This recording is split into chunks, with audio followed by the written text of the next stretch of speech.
Bon, donc une petite vidéo sur le corrigé de cet exercice, de cette évaluation plutôt, prépa-évaluation pour le coup.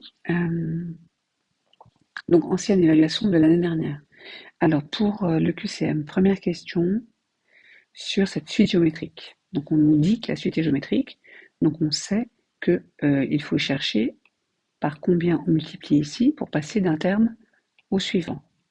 Donc pour savoir ça, on va calculer le terme, si on peut l'appeler V1 si vous voulez, V1 sur divisé par le terme V0, donc ça nous donne 1 sur 27 divisé par moins 1 sur 81. Vous pouvez le faire à la calculatrice ou bien vous pouvez le faire aussi à la main. Donc on sait que le résultat est négatif, et puis ça nous donne 1 sur 27, on multiplie par l'inverse de 1 sur 81, 81 sur 1 si vous voulez, et donc on trouve moins 3. Donc la raison de la suite c'est moins 3. Ensuite, à combien de termes on est? Alors vous avez deux manières de faire. Soit vous le faites à la calculatrice de proche en proche et vous comptez. Donc vous pouvez partir, donc ça c'est le premier terme, le deuxième, le troisième, donc on est déjà au troisième. Vous partez avec ça, ça c'est le troisième, vous faites fois moins 3, vous arrivez à un tiers, encore fois moins 3, etc. Donc première manière de faire, et vous obtenez que c'est bien le dixième terme. Autre manière de faire, vous utilisez la formule, mais bon, ça ne va pas forcément changer grand-chose. Donc moins 1 sur 81 fois moins 3 puissance n que l'on cherche est égal à 243. Alors cette année, vous n'avez pas la possibilité d'aller chercher ce n, mais vous pouvez programmer ceci dans votre calculatrice. Voilà, et avoir un tableau de valeurs qui va vous dire que cela va être pour n égale 9. Attention que ceci donne bien le dixième terme, n égale 9. C'est le premier, c'est U0. Voilà, donc n égale 9, c'est le dixième terme. Voilà pour cette première question qui est à la fois facile et pas, parce qu'il faut faire attention avec les rangs, etc. Pour la B, c'est une question qui est beaucoup plus facile, mais pour laquelle il y a souvent des erreurs. Donc il s'agit ici de remplacer dans l'expression le n par n plus 1, et donc ce qui nous donne, voilà, j'ai mis ici, un plus 1 égale 7 fois n plus 1 à la place de n, plus 1, et 2 fois n plus 1 à la place de n, moins 1. Puis ensuite on développe, ça fait 7n plus 7, plus 1, il n'y a pas de troisième miquette là. Donc ça donne 7n plus 8 au numérateur, au dénominateur 2n plus 2 moins 1, 2n plus 1. Pour la question C, alors, la question C, donc, lorsque l'on lit cette expression, c'est que dans la case, donc en fait ici on est pour n égale 1, on est ici pour n égale 1, attendez je vais mettre le, voilà ça, voilà, pour n égale 1, ah non c'est pas du tout ça que je voulais faire, c'est pas ce petit outil là, c'est celui-là, voilà, pour n égale 1, Vn, c'est-à-dire V1, vaut 21. Donc cela signifie que on calcule V1 en faisant 7 fois 3 puissance 1. Et donc, on voit bien que on va à chaque fois aller chercher, quand on sera à n égale 2, on aura ici V2 égale 7 fois 3 puissance 2. D'ailleurs, je continue à calculer parce qu'on me propose V3. Et puis V3 égale 7 fois 3 puissance 3. Donc c'est clairement une suite géométrie de raison 3. Si on calcule 7 fois 3 au cube, on va trouver 189. Et enfin, la relation de récurrence, c'est-à-dire un terme par rapport au précédent, c'est bien 3 fois le précédent, puisque c'est ça, une suite géométrique. Voilà un petit peu les... Voilà, le D maintenant. Donc le D, qui vous a posé pas mal de problèmes.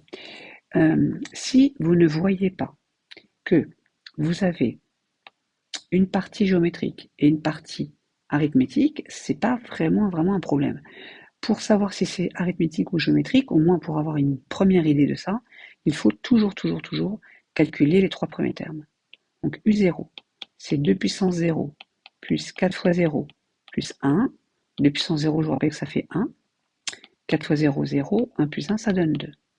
Pour U1, 2 puissance 1 plus 4 fois 1 plus 1. Ce qui nous donne 2. 4 fois 1, 4, plus 1, 5. 2 plus 5, ça nous donne 7. Et enfin, pour U2, 2 au carré, plus 4 fois 2, plus 1, ce qui nous donne 4, plus 8 et 1, 9, ça nous donne 13. Or, ceci montre clairement que c'est ni arithmétique ni géométrique. Car si vous calculez U1 moins U0, vous obtenez 5.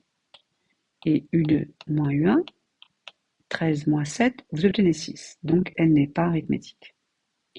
Si vous calculez U1 divisé par U0, vous obtenez 7 demi. Et si vous calculez U2 divisé par U1, vous obtenez 13 sixièmes. Ce n'est pas la même chose, donc ce n'est pas une suite géométrique. Donc, une fois qu'on a invalidé la A et la B, clairement c'est la C. Alors là, je ne sais pas si je prends du temps pour le faire, mais la C, bon, plusieurs d'entre vous m'ont demandé comment on faisait. Et bien justement, on va utiliser le fait que ceci est une suite géométrique, ceci une suite arithmétique, et on utilise les formules. Voilà. Donc pour la suite géométrique, ça donne le premier terme de cette suite géométrique, 2 puissance n. Donc 2 puissance 0, c'est 1, fois 1 moins 2 puissance le nombre de termes. On a 100 termes, de U0 à U99, donc le fameux 2 puissance 100, sur 1 moins 2, ce qui nous donne 1, alors moins 1 plus 2 puissance 100, parce qu'au-dessous c'est 1 moins 2, donc au-dessous ça va donner moins 1, donc ça va changer le signe. Donc ceci, c'est la somme de toute la partie géométrique, dans les U0, U1, etc. La partie arithmétique, eh bien, cela nous donne donc le premier terme, c'est 1, quand n égale 0. Alors, d'abord, le nombre de termes, on en a 100. Donc 100 divisé par 2, multiplié par le premier terme, 1, et le 99e terme, 4 fois 99, qu'on a dit que c'était 396, plus 1, 397. Voilà. Donc normalement, si le compte est bon, on va obtenir au bout du compte 19 850. Et puis, n'oublions pas le moins 1 qui traînait de tout à l'heure de la suite géométrique. Voilà. Donc, on obtient normalement bien le bon résultat. Je vais effacer tout ça pour que sur le corrigé, vous n'ayez pas quelque chose de trop crapouette. Et puis, ben, vous pouvez le refaire, tout ça. Voilà. Donc, c'est la C, la bonne réponse. Enfin, pour le dernier, alors, il suffit d'utiliser les formules, à savoir que si c'est petit a, la bonne réponse, dans ces cas-là, on aurait UN égale égale U0 fois Q puissance n. Donc ça donnerait 3 cinquièmes fois 3 puissance n. Donc ça donnerait pas ce qu'on a, parce que ça nous donnerait 3 puissance n plus 1 sur 5. Le deuxième, enfin le C là au-dessous, c'est pas le deuxième, mais c'est le bon. Le B, ça donnerait 1 cinquième fois 3 cinquièmes, le tout puissance n.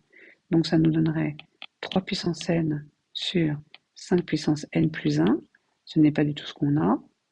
Et puis l'arithmétique, là moi c'est pas du tout ça, hein, parce que ce serait 1 cinquième plus 3n, arithmétique. Voilà. Bon. Après vous pouvez aussi faire avec des exemples. Hein. Vous calculez les premiers termes, ça marche aussi. Bon, par contre ça je vais laisser les petites annotations pour le corriger.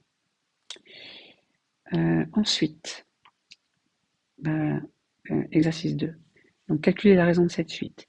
On utilise la formule UN égale UP plus N-PR, c'est-à-dire que entre le 25e terme, là je mets 26, jusqu'au 81e terme, on a ajouté la raison 81 moins 25 fois. Voilà. Donc le fameux n-p. Et puis donc ça dit que U81, le 81e terme, enfin c'est pas le 81e parce qu'on ne sait pas, U81 en tout cas, c'est U25 plus 80 moins 25, hein, c'est 25, fois R, à savoir 56. On remplace par les valeurs et on trouve que 266 égale 42 plus 56R, et puis on va résoudre. Donc on va laisser 56R à droite, on va passer le 42 de l'autre côté, mais on va l'écrire à l'envers. 56R égale 266 moins les 42, ce qui donne 224. Puis R égale 224 divisé par 56, ce qui donne 4. La somme, on utilise la formule, il y a 57 termes, puisqu'on va de U25 à U81. Donc on va, bon là c'est une petite erreur, hein, c'est 26, etc. J'ai dû faire un copier-coller d'un ancien sujet. Donc on a bien 57 termes, donc nombre de termes divisé par 2, fois premier terme plus dernier terme. On a la même chose pour la suite géométrique, mais heureusement on ne va pas très très loin, on va de V2 à V4. Donc pour aller de V2 à V4, on a multiplié par la raison au carré, une fois Q, une autre fois Q. Hein. On passe de V2 à V3 en faisant fois Q, puis de V3 à V4 en faisant fois Q, donc entre les deux fois Q au carré. Donc on pose maintenant, on remplace les valeurs, donc ça nous donne 75, c'est V4, égale 3 fois, ça c'est V2, fois Q au carré. Donc Q au carré égale 25. Et donc ça nous donne deux possibilités, hein, Q égale 5 ou Q égale moins 5. Enfin, question 2, on remplace, donc on va de V2 à V8, il y a donc 7 termes, 8 moins 2, ça donne 6, puis après il faut rajouter 1 pour le premier terme. Donc ça nous donne V2 fois premier terme fois 1 moins Q, nombre de termes, sur 1 moins Q. Voilà, on remplace et ça me donne cette valeur-là. Je m'arrête pour cette première vidéo.